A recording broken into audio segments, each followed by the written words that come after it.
দেখেন আজকে এখন আমি ভাত খাবো না, আপনাদের ভাই আসেনি তো এখন, তাই আমি খাবো না। ওদেরকে বলি তোরা রিভিউ দে আজকে, তো ওরা ভাত খাচ্ছে। দেখেন আমি শস্য বানাচ্ছি ওইটা দিয়ে খাচ্ছে মেয়েরা, ছেলে মেয়ে দুজনে খেতে বসে গেছে। প্রথম খাচ্ছে শস্য বাটা দিয়ে। কেমন হয়েছে মা? আলহামদুলিল্লাহ অনেক মজা হয়েছে, কিন্তু একটু ঝাঁজ বেশি। আপনারা একটু এটা শস্যটা একটু শস্যটা একটু চাষ হবে, আমার আপুরা বেড়ে তো জানে নাই, কিন্তু এটা সর্দির জন্য অনেক ভালো উপকার। এটা আমাদের তখন আমরা ছোটো দিলাম তখন আমরা এটা করে খাবাই। তো দেখো এটা চিংড়ি মাছের পাতাটা খাও।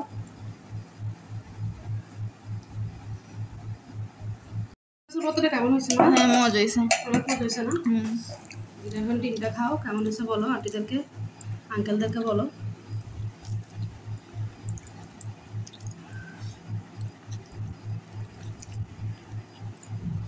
মজা হয়েছে অনেক। আপনারা এই ডিমের তরকারিটা চাইলে পরোটা বানা খেতে পারবেন, রুটির সাথেও খেতে পারবেন, সকালবেলা থাকলে এরকম করে খেতে পারবেন আপনারা সবাই। আমার রান্নাটা দুইটা ভর্তা বানিয়েছি, ডিম রান্না করলাম। কেমন লাগলো আপনারা সুন্দর লাগলে একটা কমেন্ট শেয়ার করবেন, আমার ইউটিউব চ্যানেলটা একটু সাবস্ক্রাইব করে দিবেন। সর্দি তাই বললাম সর্ষা শুকনা মরিচ দিয়ে, না সর্ষা করবো কাঁচামরিচ দিয়ে, আর এই চিংড়ি মাছটা আমি শুকনা মরিচ দিয়ে সাথে মাখাবো। আপনারা আমার দুজনের আছে ভর্তাটা দেখবেন। দেখেন আপুরা ভাইয়ারা, আল্লাহ রহমত মনে হয় আপনারা সবাই ভালো আছেন, আমিও আল্লাহ রহমতে ভালো আছি। আজকে ভর্তার আইটেম করতেছি। দেখেন এখানে আমি শুকনো মরিচ ভেজে নিয়েছি, কষা চিংড়ি মাছগুলো তেলের মধ্যে ভেজে নিয়েছি, আর পেঁয়াজ দিছি, আর একটা রসুন, আর এখানে ধন্যবাদ রাখছি। আমি সব হাতা মেখে দেখাবো আপনাদেরকে। দেখেন আরেকটা ভর্তা পাটায় বাটবো। দেখেন পাটায় বাটবো একটা ভর্তা। এখানে দেখেন আমি নিছি সর্ষা নিছি ধুইয়ে, আর লবণ, কাঁচামরিচ, ধনেপাতা, পেঁয়াজ। দেখছেন এটা আমি বেটে নিব। তাহলে আমার দুইটা ভর্তা আপনার রেসিপি দেখিয়ে আমার সাথে থাকিয়েন সবাই।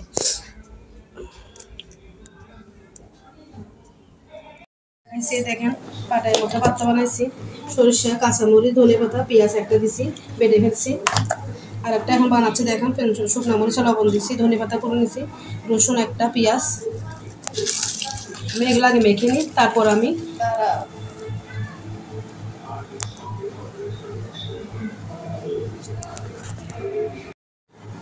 একটু আচারের তেল দিছি, আমি আমার আচারের তেল ঘেরান আসবে। কত সুন্দর চিংড়ি মাছের ভর্তা। চিংড়ি মাছ বেটে ভর্তা বানায় অনেকজন, পালা চা বানায়, শুকায়। আমি বাসায় আছে তো শুকনো চিংড়ি মাছ দিয়ে ধুয়ে আমি ভেজে ফেলছি। দেখছেন কত সুন্দর আমার ভর্তাটা হয়েছে। আসসালামু আলাইকুম আমার আপুরা ভাইয়েরা, সবাই আল্লাহর রহমতে ভালো আছেন, আমিও ভালো আছি। আপনারা সবাই দোয়া আল্লাহর রহমতে ভালো, কিন্তু দিদি গায়ে জ্বর সর্দি। এখন আমি আজকে ডিম রান্না করব। 4টা ডিম নিছি, দিয়ে দিছি লবণ, হলুদ, সামান্য মরিচের গুঁড়া। এগুলো তেলের মধ্যে ভেজে নিই। আমি অন্যরকম করে ডিমে করবো। এখন ডিম যে তেল মরিচ ভাঙছি ডিমের মধ্যে, ওখানের মধ্যে আমি সামান্য মরিচের গুঁড়া, সামান্য হলুদের গুঁড়া, জিরা ধনিয়ার গুঁড়া দিয়ে দিব, লবণ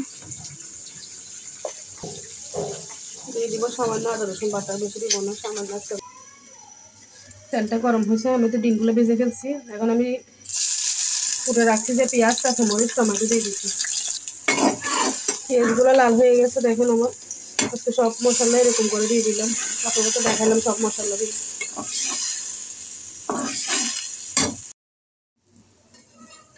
দেখেন আমার ডিমের ঝোলগুলো হয়ে আসছে, আমি ডিমগুলো দিয়ে দিব। ডিম অন্যরকম করে রান্না করা যায়, আপনাদেরকে দেখাইছি একদিন ডিম সিদ্ধ করে কুচি কুচি করে রান্না করে দেখাছিলাম একদিন। রান্না তো একটা আট, আপুরা ভাইয়ারা অনেক রকমের করে রান্না করা যায় আর কি, যে যেরকম করে রান্না করে আর কি। আমার ডিমটা হোক হয়ে গেছে। দেখেন আমার ডিম ভাজি, অনেক জায়গা বলে আন্ডা ভাজি, ডিম ভাজি হয়ে গেছে আমার নানু একটা ছিল। দেখেন আমার ডিম বোনা হয়ে গেছে, সিদ্ধ করে ডিম বোনা করছি। একবেলা আমাদের হয়ে যাবে, 4 জনের খাবার, 4 জন 4টা ডিম। কত সুন্দর হয়ে গেছে দেখেন। আপনারা এরকম করে খাইয়েন বাসায়।